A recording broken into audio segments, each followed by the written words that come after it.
हाँ तो मेरे प्यारे दोस्तों, आपका बहुत बहुत स्वागत है हमारे इस YouTube चैनल इनाम ऑनलाइन क्लासेस में। तो समीकरण हल करने के जो पांचों का पांचों विधि है, उसमें से आज हम तीसरे विधि के बारे में समझेंगे, जिसका नाम है लुप्तीकरण विधि, बाय एलिमिनेशन। लुप्तीकरण विधि जो कि काफी ज्यादा इंपोर्टेंट और आसान है। यदि आपके एग्जाम में कहीं कह देता है कि समीकरण को हल करें, तो आप लुप्तीकरण ही विधि लगाते हैं, या फिर कहीं पे प्रॉपर बोलेगा कि लुप्तीकरण विधि द्वारा हल करें तो लुप्तीकरण विधि। और इन पांचों विधि में से सबसे आसान अगर कोई विधि है तो वो है लुप्तीकरण विधि। बहुत ज्यादा इस्तेमाल होता है लुप्तीकरण विधि, जिसे विलोपन विधि भी कहते हैं, बाय एलिमिनेशन। एलिमिनेट करके हटाया जाता है, उसके बाद बनाया जाता है। देखिए यहां पे हमने कुछ समीकरण लिया है और इस समीकरण को हम कौन से विधि से हल करेंगे?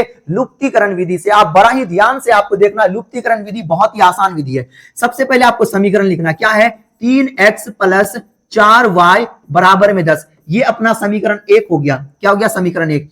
दूसरा समीकरण क्या है? 2x माइनस 2y बराबर में क्या हो गया? 2। ये अपना हो गया समीकरण 2। क्या हो गया? समीकरण 2। अब ध्यान से देखिए, ये जो x है और ये y है, आप किस टर्म को, किस पद को हटाना चाहते हैं, एलिमिनेट करना चाहते हैं, उसके अनुसार पता चलेगा। अगर आप x वाले को काटना चाहते हैं, y का मान निकालना चाहते हैं, तो x के गुणांक को रखिए। अगर आप y वाले को काटना चाहते हैं तो y के गुणांक को रखिए और वहां से x का मान निकल जाएगा। फिलहाल देखिए, अभी मैं क्या कर रहा हूं? x के गुणांक का इस्तेमाल कर रहा हूं। क्या करना? आपको गुणा का चिन्ह देना है, गुणा का चिन्ह देना है। और ये जो x का गुणांक है 3, इसको नीचे इधर इधर क्रॉस करके लिखना। ठीक, ऐसे यहां लिखना है। आपको ये गलती नहीं करना है कि इसके गुणांक को यहां नहीं लिखना है, ऐसे नहीं करना है। आपको क्या करना है?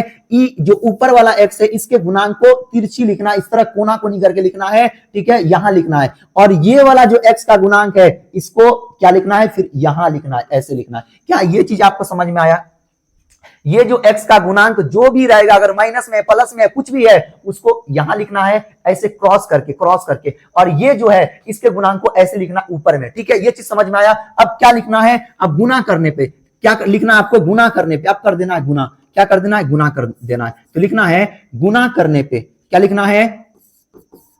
गुणा करने पर, करने पर। अब गुना कर देना है। जैसे ही आप गुना करेंगे तो 2 को इसके साथ भी गुना करना पड़ेगा, इसको इसके साथ भी करना पड़ेगा, इसके साथ भी गुना करना पड़ेगा। तो 2 को 3x से गुना करेंगे तो 3 दूना क्या बनेगा? 6x प्लस 4 दूना क्या बनेगा? 8। और ये क्या बनेगा? y का y बनेगा। 4 दूना 8, y का y बराबर 10 दूना क्या बनेगा? 20 बनेगा। अब नीचे भी तो गुना करना पड़ेगा आपको। 2x को 3 से गुना करेंगे तो ये भी क्या बनेगा? 2 तिया 6x माइनस 2 तिया फिर क्या बनेगा? 6, y का y बराबर में 2 तिया क्या बनेगा? 6। इस तरह आप लाइन डालिए, उसके बाद चिन्ह का परिवर्तन कीजिए। क्या करना है आपको? चिन्ह का परिवर्तन। जिस तरह आप भाग बनाते टाइम चिन्ह का परिवर्तन करते हैं और काट देते हैं, उसी तरह चिन्ह का परिवर्तन करना पड़ेगा। बड़ा ही ध्यान से देखिए, ये फिलहाल प्लस में है, ये किस में है? माइनस में। ये भी प्लस में है, ये प्लस में है, तो आपको चिन्ह का परिवर्तन करना है। नहीं भी रहेगा तो प्लस में ही रहेगा, तो माइनस देना है। ये माइनस में है तो प्लस देना है, ये प्लस में है तो माइनस देना। याद रहे, अगर माइनस होता तो प्लस देते, माइनस होता, माइनस है तो प्लस दिए, प्लस है तो माइनस, अगर माइनस होता तो प्लस देते। यहां पे प्लस में था इसलिए हमने माइनस दिया, माइनस में था इसलिए प्लस दिया, प्लस में था इसलिए माइनस दिया।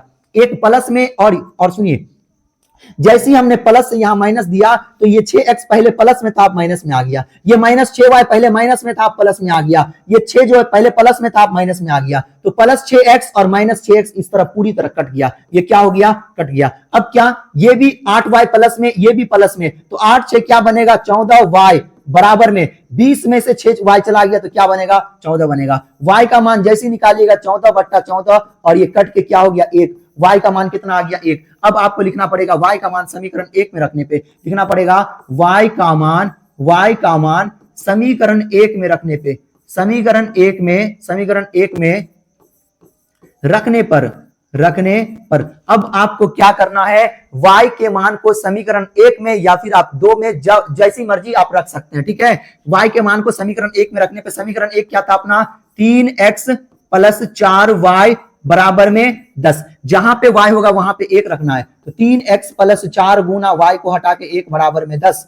3x प्लस 4 को 1 से गुना करने पे 4, 4 को उस साइड देखिए, 4 को 1 से गुना करने पे 4 बराबर में 10। यहां से 3x बराबर 10 ऐसी रहेगा, प्लस 4 उलट गया तो माइनस 4 होगा, यस या नो, बिल्कुल यही होगा। अब देखिए 3x बराबर 10 में से 4 किया तो क्या बचेगा 6, और x का वैल्यू जैसी निकालेगा 6 ऐसी रहेगा, जो गुना में वो बट्टा के नीचे, और 3 दूना 6। तो x का मान कितना है, अपना जो आंसर आया साथियों वो x बराबर 2 आया और y बराबर 1 आया। क्या ये चीज आपको समझ में आया? क्या ये चीज समझ में आया?